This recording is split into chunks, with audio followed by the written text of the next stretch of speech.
Laringitis aguda es una condición en la cual la laringe se inflama. Esta inflamación suele deberse a una infección viral, aunque también puede ser causada por una infección de origen bacteriana o a causa de irritantes químicos. Los síntomas generalmente incluyen dolor de garganta, tos seca, ronquera o pérdida de la voz, dificultad para hablar o emitir sonidos y sensación de tener una bola en la garganta. En algunos casos también puede ocurrir fiebre de moderada intensidad, malestar general y congestión nasal. La laringitis aguda cuenta como agentes principales a los virus y bacterias. Entre las bacterias podemos mencionar a gram positivos como Streptococcus beta hemolítico del grupo A y Staphylococcus aureus, y a gram negativos como Haemophilus influenza. Entre los agentes virales para influenza, influenza del grupo A y B. Es importante mencionar los factores climáticos, ya que estas infecciones concurren generalmente en periodos fríos de otoño e invierno.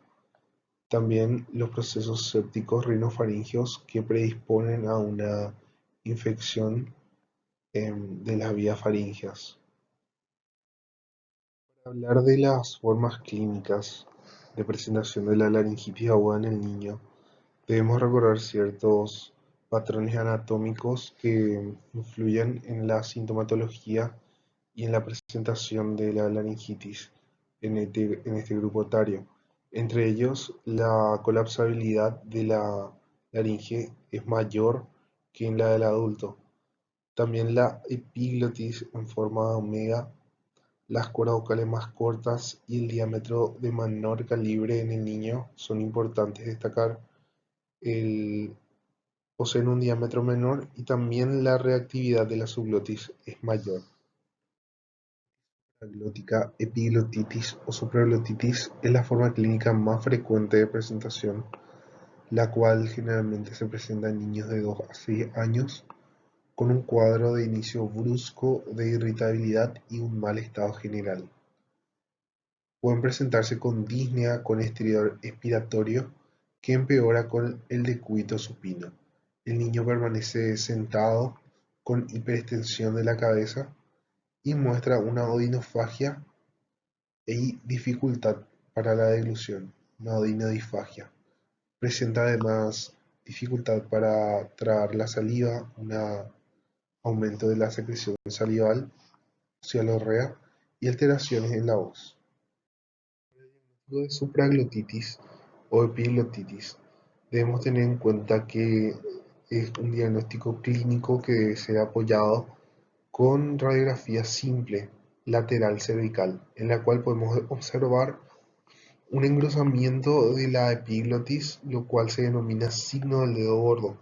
Debemos tener en cuenta que la exploración física del área afecta a través de una laringoscopía no es recomendable debido a que puede ocasionar un empeoramiento del cuadro. También se puede solicitar una gasometría arterial para medir los gases en sangre y algo que tenemos que tener muy en cuenta es asegurar la vía aérea y estar preparados para una intubación orotraqueal o traqueostomía que suele ser necesaria incluso en el 2/3 de los casos. Es importante iniciar un tratamiento con antibiótico-terapia endovenosa, con corticoterapia y con oxígeno suplementario. La laringitis subglótica o CRUB suele desarrollarse tras un cuadro de infección catarral banal, es generalmente ocasionado por virus, influenza o parainfluenza, a diferencia de la supraglótica que suele estar ocasionada por agentes bacterianos. Es un cuadro de menor repercusión clínica, por lo cual ocasiona una menor sensación de disnea. Suele ocasionar un estridor em, expiratorio y en la radiografía anteroposterior en inspiración suelen observarse un estrechamiento de lo que es la subglotis, denominándose en punta de lápiz. Este cuadro se trata con corticoterapia y debe valorarse en la clínica para un inicio de una antibiótico terapia también. Fibulosa espasmódica o pseudocrup es un cuadro de irritación de espasmo glótico el cual se produce a posterior de un cuadro respiratorio catarral anal, el cual es de instalación brusca, se presenta durante el sueño y no cursa con disnea manifiesta. Generalmente ocurre un estilo inspiratorio donde el paciente se presenta febril y con buen estado general. Lo importante de este cuadro es hacer el diagnóstico diferencial con otras patologías que puedan ser más severas como el croup y eh, la epiglottitis.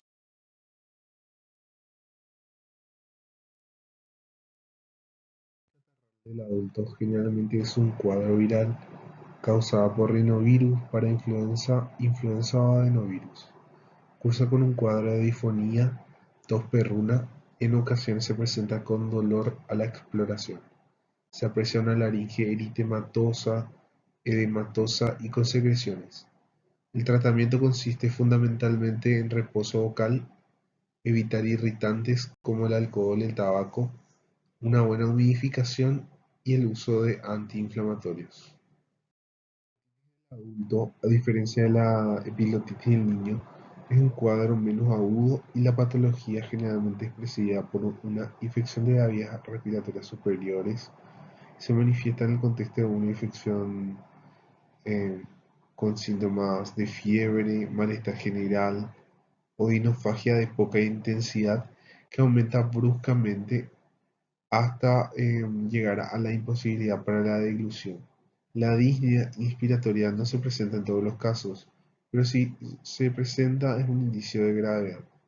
En los adultos puede realizarse una laringoscopía indirecta o nasofibroscopía donde puede observarse el área afecta con un grado de obstrucción laríngea, que suele observarse desde eritema hasta un edema. Y se pueden también observar signos clásicos como una epiglottis color rojo cereza.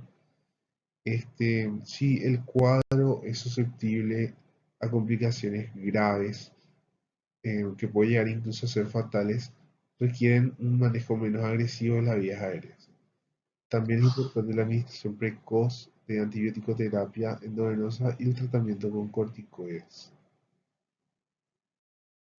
Se produce principalmente en personas que están con factores de riesgo, por ejemplo, el empleo prolongado de corticoides, la antibioterapia de amplio espectro, la diabetes y el antecedente y agresiones por cáusticos.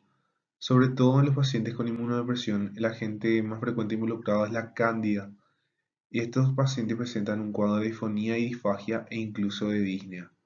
Las candidiasis se observan en la laringe como exudado blanquecino friable, sobre todo en las cuerdas vocales que se despega con facilidad, y esto se puede extender a zonas cercanas como el esófago o el resto de las vías aéreas superiores.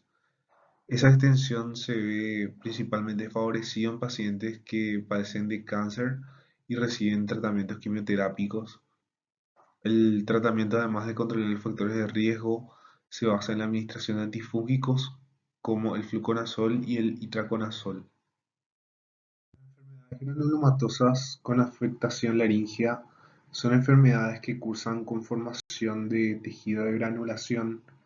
Entre estas patologías se incluyen algunas de origen infeccioso, como la lepra, la tuberculosis, el rinoescleroma, y enfermedades sistémicas, como pueden ser la granulomatosis de Wegener o la sarcoidosis.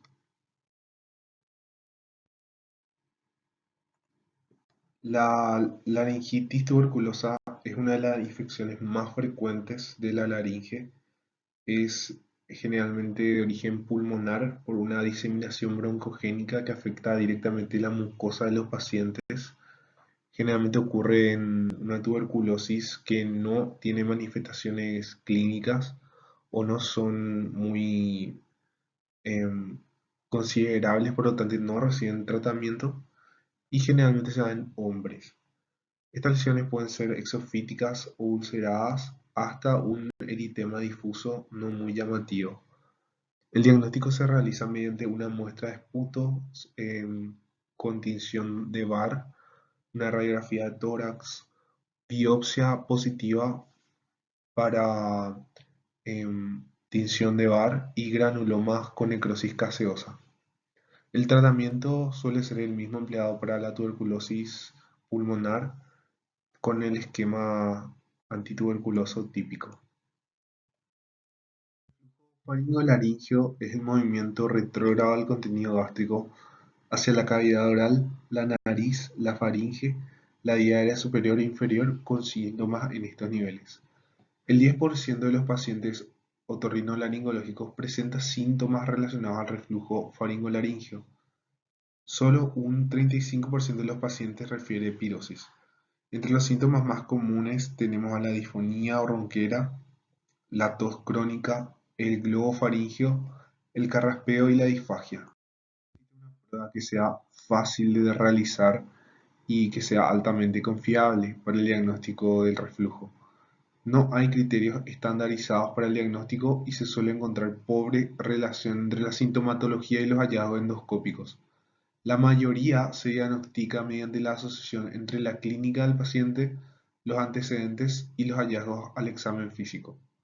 Algunas de las pruebas posibles que se pueden utilizar son la laringoscopía o nasofibroscopía, donde se puede constatar un edema y eritema y engrosamiento de la mucosa de los cartílagos aritenoides, la región interaritenoidea y frecuentemente el tercio posterior de las cuerdas vocales verdaderas. En ocasiones pueden encontrarse úlceras de contacto, granuloma, nódulos vocales y pseudosulcus. Otro de los métodos auxiliares utilizados es la sonda de pH con sensor doble. Muchos los consideran el estándar de oro. Se considera diagnóstico si el pH es menor a 4. Actualmente se ha encontrado evidencia de que el aumento del límite pH menor a 5 se obtiene una mayor especificidad en el diagnóstico.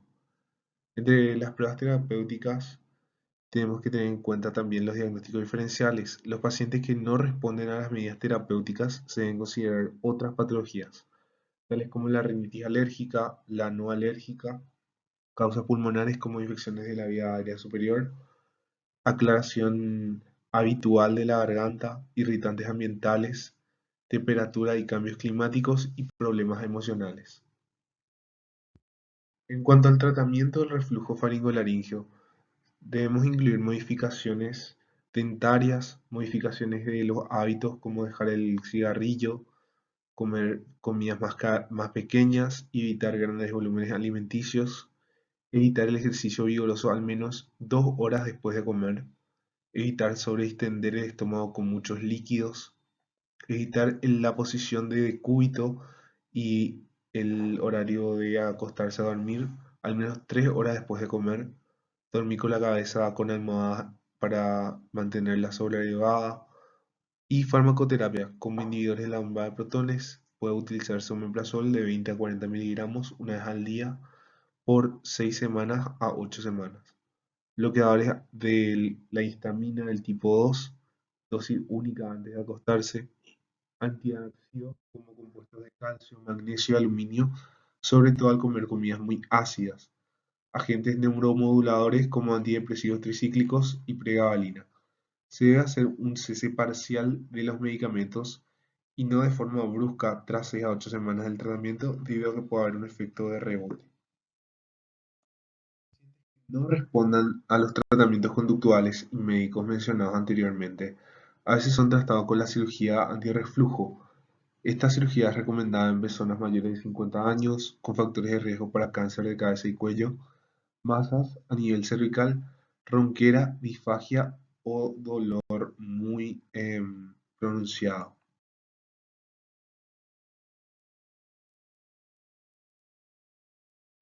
Laringe podemos mencionar a la papilomatosis laringea recurrente. Es la neoplasia laringea más frecuente, de etiología infecciosa por el virus del papiloma humano tipo 6 y 11. Se relaciona con la infección previa a través del canal del parto en los niños y con el contacto orogenital en los adultos. En cuanto a la clínica, es de presentación variable y depende del tamaño y la localización.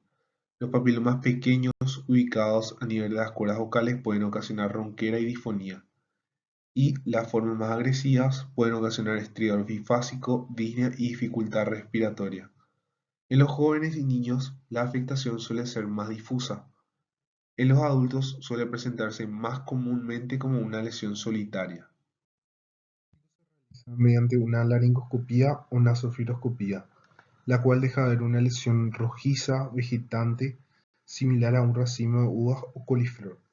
La localización más frecuente suele ser en el tercio anterior de las cuerdas vocales, las bandas ventriculares y la epiglotis.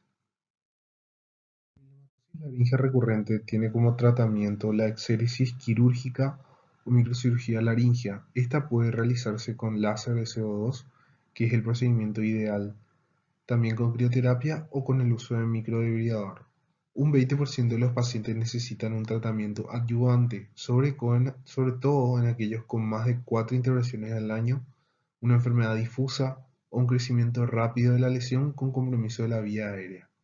Estos tratamientos pueden incluir el cidofovir, el interferón alfa, el indol 3-carbamidol y el cinclofluorouracilo. Es importante también, como parte de la prevención, realizar la vacunación contra el VPH. La granulación por hipoido es la tumoración benigna de origen vascular más frecuente de la laringe. Son capilares con disposición radial sobre una superficie estromal. La etiología está estrechamente relacionada a traumatismo sobre la mucosa laringea, por ejemplo en intubación orotraqueal prolongada y traumatismo penetrantes.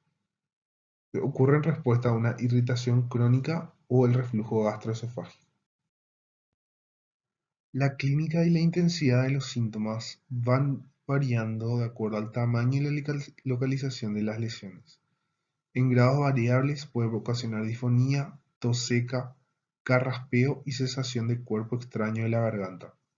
En la exploración puede encontrarse lesiones únicas, rojizas, de localización unilateral en las cuerdas vocales. La cara interna del aritenoides es una zona particular debido a que solo existe la capa de la mucosa sobre el pericondrio del cartílago, con lo cual una lesión de estas escasas capas deja al descubierto el cartílago y así el cuerpo reacciona formando un tejido de granulación para recubrir la zona traumatizada. El tratamiento va a depender de la sintomatología. Puede ser conservador, con reposo vocal, fonoterapia y retirar cualquier factor irritante sobre la laringe. También la utilización de corticoides tópicos y el tratamiento antirreflujo. Si no responde, se realiza exéresis por microcirugía laringea.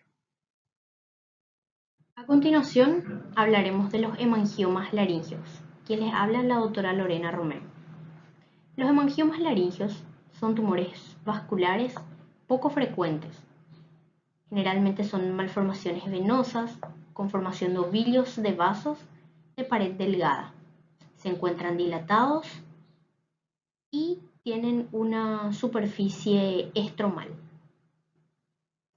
Los tipos de hemangiomas laringeos se dividen según la edad.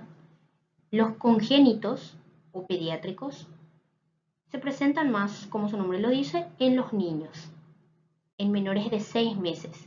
Su clínica es un estridor inspiratorio o bifásico. En cambio, los adultos generalmente se presenta más en varones de entre 40 a 50 años de edad. Se presenta con disfonía, ronquera de meses de evolución, molestias faríngeas inespecíficas, odinofagia, disfagia, tos seca. La hemorragia es muy poco frecuente.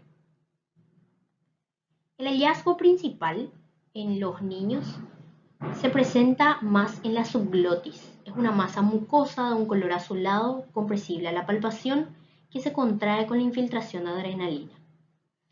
En el adulto es más frecuente en la supraglotis o glotis. Estas también son azuladas de forma redondeada, polipoidea o pediculada, sin un aspecto vascular claramente definido. Los métodos de diagnóstico de los hemangiomas laringeos. El diagnóstico se hace principalmente con la exploración física. También pueden utilizarse técnicas imagenológicas como tocomografía con contraste y angiografía para determinar la vascularización tumoral. El tratamiento en los niños principalmente es conservadora, con controles periódicos, ya que estas lesiones tienden a involucionar al cabo de 2 años. También está indicado el uso de fármacos, como el propanolol por vía oral, que puede iniciar con dosis de 0.5 miligramos kilogramos día hasta llegar a 2 miligramos kilo peso día. Esto también puede ir acompañado de corticoterapia por vía oral en dosis de 1 miligramo kilo peso día en 2 dosis. Y el tratamiento se extiende dependiendo de la evolución clínica de las lesiones. Si no hay mejoría o empeora el cuadro, lo ideal es la exéresis con láser CO2. En los adultos, en los pacientes muy sintomáticos, se opta en primera instancia por la exéresis quirúrgica. También hay tratamiento farmacológico como el interferón alfa y la vincristina. Se utilizan con buena respuesta, pero estos conllevan múltiples efectos colaterales, por lo que se consideran siempre opciones de segunda o tercera línea. Finalmente hablaremos de los rhabdomiomas. Estos tumores se originan principalmente a partir del músculo estriado. Su localización más frecuente son las células musculares cardíacas. Entre los sitios extracardíacos más frecuentes están en la faringe y laringe. Estos tumores son de crecimiento insidioso con síntomas de larga evolución. Suelen presentarse como disfagia, molestias faringeas inespecíficas, disnea y sensación de cuerpo extraño. Se dividen en 2 tipos, la fetal y la adulta. La fetal son células musculares inmaduras y se presentan en pacientes jóvenes. La adulta son células de músculo estriado bien diferenciados y esta es más frecuente en mayores de 40 años. La exploración por nasofibroscopía o endoscopía suele ser una lesión de color rojo grisácea, generalmente lobulada y blanda a la palpación. El tratamiento principal es la exéresis completa de la lesión, con preservación de los tejidos circundantes. Hay recidivas en 1/3 de los casos, hasta 35 años después, y estas son asociadas a exéresis incompleta del tumor. Por ello, lo recomendable es un seguimiento a largo plazo. Los lipomas. Estos son tumores poco frecuentes. Solo representan el 0.6% de todos los tumores de la laringe. Son 5 veces más frecuentes en varones y estos se presentan entre la quinta y sexta décadas de vida. Son de crecimiento lento y su sintomatología depende principalmente de las estructuras que esta tumoración afecta. Entre las presentaciones clínicas principales están las molestias faringeas inespecíficas, la sensación de cuerpo extraño, disfagia y disfonía. Esta también puede desarrollarse en el contexto de una enfermedad sistémica como es la lipomatosis difusa, entrañando en estos casos un riesgo de disnea importante. A la exploración podemos observar lesiones subepiteliales pediculadas de forma ovalada o esférica y tienen una coloración amarillenta grisácea, son blandas y sobre todo en el repliegue aritenoepiglótico y en el espacio preepiglótico. El tratamiento es quirúrgico. La exéresis es diagnóstica como también terapéutica y se realiza mediante la microcirugía laringea. Las recidivas son muy raras. Los tumores glandulares. Estos se desarrollan a partir de las glándulas que están dispersas por la superficie laringea. Son también muy poco frecuentes y entre ellos el más común es el adenoma pleomorfo. Su clínica principalmente afecta a las mujeres entre la quinta década de la vida. Son de crecimiento lento y suele presentarse con disnea y disfonía de larga evolución. A la exploración, la nasofibroscopía endoscopía se puede ver una tumoración submucosa lisa y ovoide, sobre todo en el vestíbulo laríngeo o en la banda ventricular. Es de consistencia dura. El tratamiento es quirúrgico y se realiza mediante exéresis quirúrgica. Finalmente hablaremos de los condromas. Estos son tumores que se desarrollan a expensas del pericondrio y generalmente se inician del cartílago cricoides. Se cree que procesos inflamatorios crónicos podrían ocasionar la metaplasia del tejido, afectando así su osificación al activar células pluripotenciales. Se ve más frecuente en los varones, en la sexta década de la vida. Esta tiene una clínica que cursa con disnea y disfonía progresiva. La disnea suele ser un síntoma indicador de malignización. A la exploración podemos encontrar una afectación de la articulación aritenocricoidea. El tumor submucoso recubierto por una mucosa de aspecto normal. A la tomografía podemos ver o sospechar el diagnóstico y suele presentar calcificaciones en su interior. El tratamiento es la exéresis quirúrgica. Los condromas y condrosarcomas de bajo grado son difíciles de distinguir histológicamente y estos últimos crecen lentamente y no suelen dar metástasis. En cambio, el condrosarcoma tiene tendencia a la recidiva, por lo que después de su exéresis debe tener un seguimiento clínico a largo plazo. La laringectomía total se realiza principalmente en los tumores que abarcan más de la mitad del anillo cricoideo, por el riesgo de colapso de la vía aérea y por las recidivas tumorales frecuentes. También la radioterapia se realiza en los tumores que son irresecables o con márgenes positivos. Tumor de células granulares. También se conoce como tumor de Abrikosov. Son de origen neural. Esta tumoración es un xanoma formado por células con citoplasma abundante, granuloso y eosinófilo. Se presenta en la mayoría de los casos en las mujeres entre la tercera y sexta década de vida. Se presenta con ronquera, estridor y hemoptisis y en ocasiones cursan asintomáticas. A la exploración tiene una localización principal en el tercio posterior de la cuerda vocal y en los aritenoides, de tamaño pequeño, que está recubierto de una mucosa que tiene aspecto normal. Su consistencia es firme y de coloración blanco-amarillenta con contornos lisos. Esta tumoración puede asociarse con carcinoma epidermoide laríngeo. Por ello, su tratamiento es quirúrgico. Se debe resecar, en general mediante microcirugía laríngea. Los riesgos de recidiva son altos, por lo que debe hacerse un seguimiento a largo plazo. Seguidamente hablaremos de los pólipos. Algunos autores señalan que los pólipos son las tumoraciones benignas más frecuentes de las cuerdas vocales. Estos también se reconocen como pseudotumor benigno, ya que no implica un proceso proliferativo celular propiamente dicho, sino que es el resultado de un proceso inflamatorio crónico.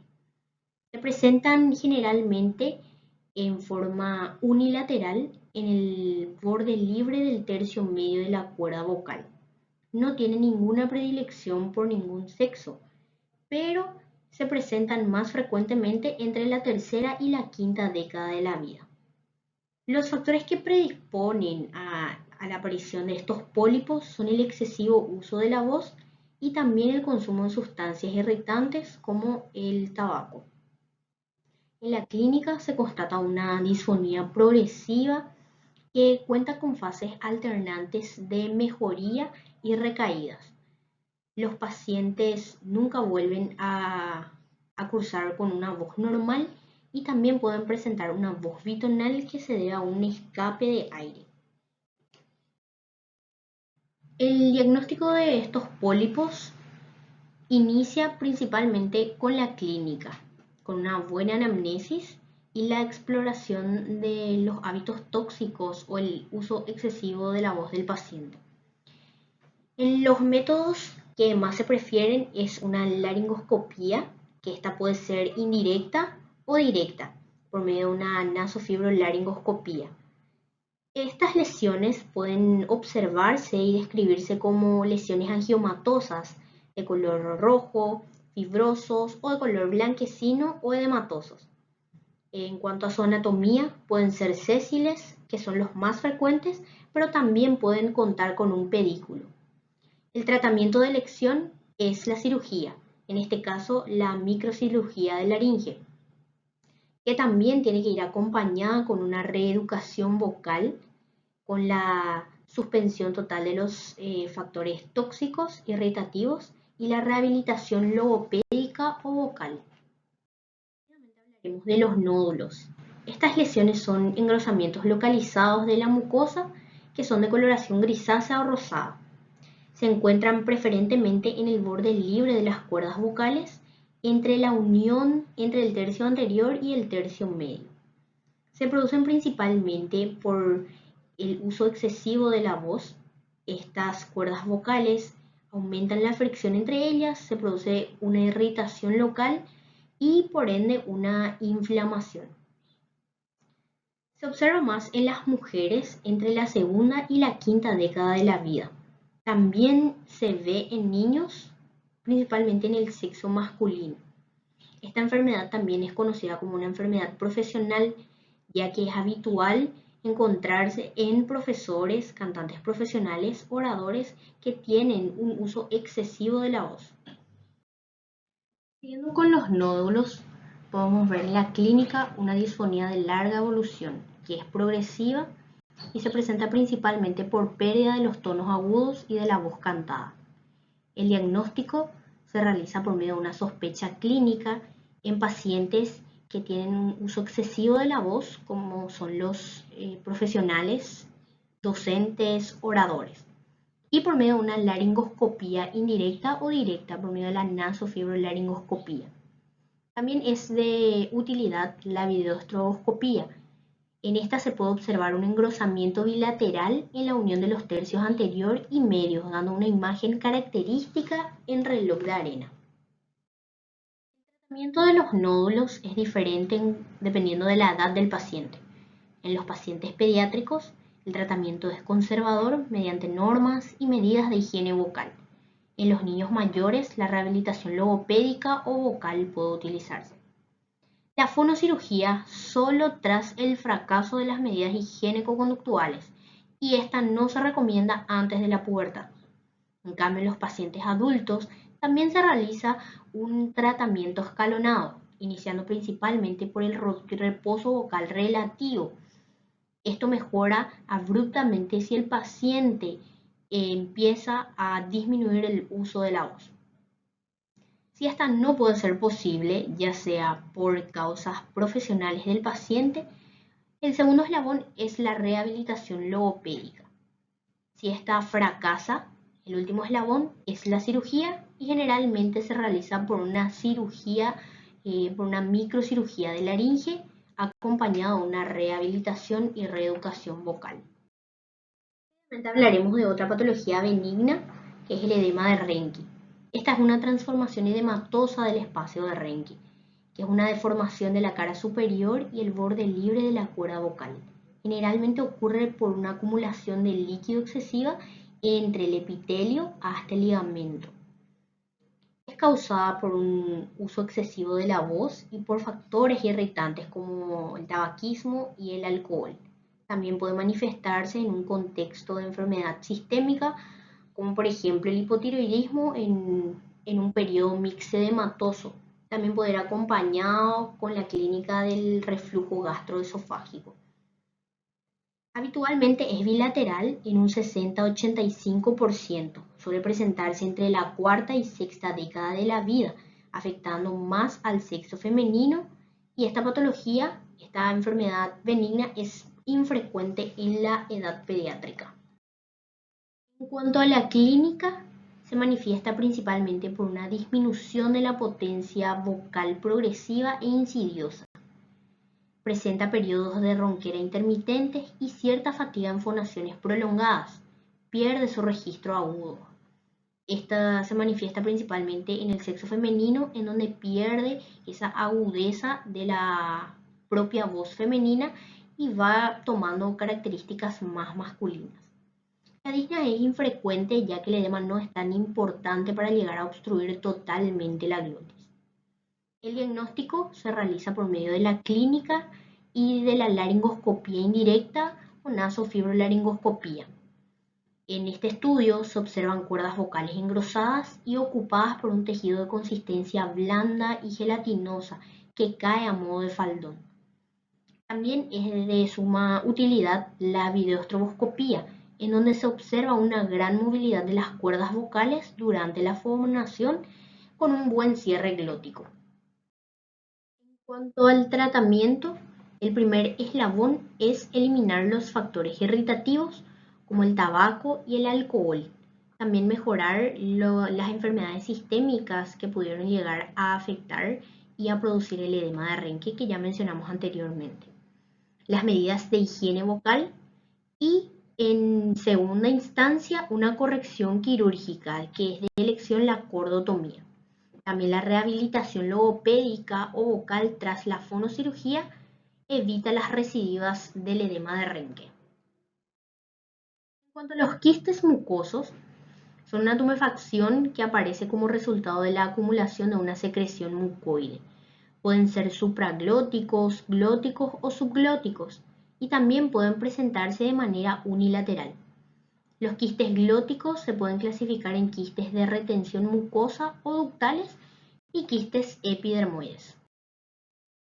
Los quistes mucosos son mayoritariamente adquiridos. Estos se adquieren por un uso excesivo de la voz y por factores irritantes que producen un proceso inflamatorio crónico en las cuerdas vocales. Estos son quistes verdaderos con una pared formada por epitelio glandular y un contenido amarillo y blando que es de consistencia mucosa. En cuanto a los quistes epidérmicos, son de etiología congénita, en su mayoría también conocidos como quistes verdaderos.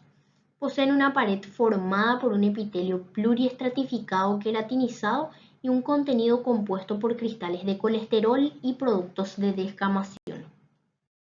Los quistes mucosos se presentan entre la tercera y la quinta década de vida, con discreto predominio femenino. Pueden aparecer en la edad pediátrica y suelen presentarse como disfonía y una voz bitonal. La videoestroboscopía facilita el diagnóstico revelando una ausencia típica de la onda mucosa sobre la lesión durante la fonación.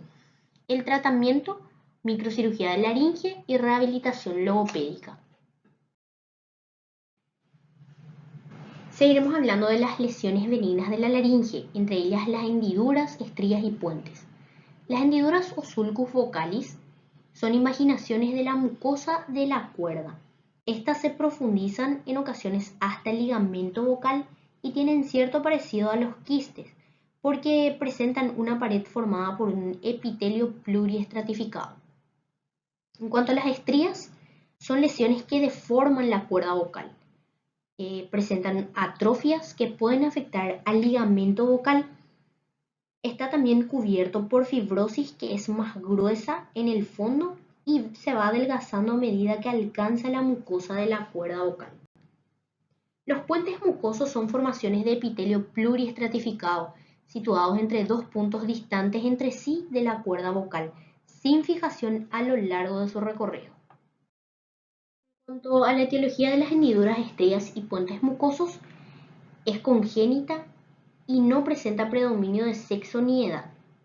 Su clínica es porque presenta una disfonía de larga evolución, una diplofonía e incluso rápida transición desde la disfonía a la afonía. El diagnóstico se realiza por medio de la videoestroboscopía. En esta se muestra que la onda mucosa de la cuerda vocal se muestra a saltos al pasar por la lesión. En estas lesiones es de poca utilidad la nasofibroscopía. El tratamiento de elección es la cirugía. Laringoceles.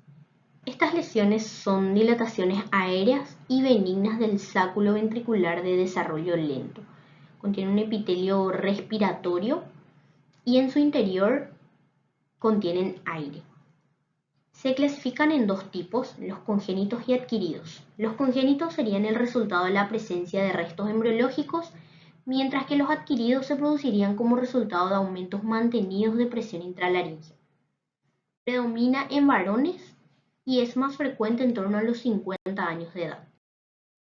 En cuanto a la localización, podemos distinguir tres áreas: laringocele interno, laringocele externo y laringocele mixto. El laringocele interno está localizado bajo la banda ventricular y el repliegue arítono-epiglótico. El laringocele externo es poco frecuente. En este subtipo, el sáculo protruye por la membrana tiroidea y es visible por delante del músculo esternocleidomastoideo. El laringocele mixto es el subtipo más frecuente, siendo resultado de una asociación de las dos anteriores. En cuanto a la presentación clínica, la mayoría de los casos son asintomáticos, pero también van progresando los síntomas de acuerdo va creciendo el laringoceles, iniciando por una disfonía y luego por una tumoración cervical que incrementa con la maniobra de Valsalva. Presenta disnea que en algunos de los casos precisará de una traqueotomía de urgencia.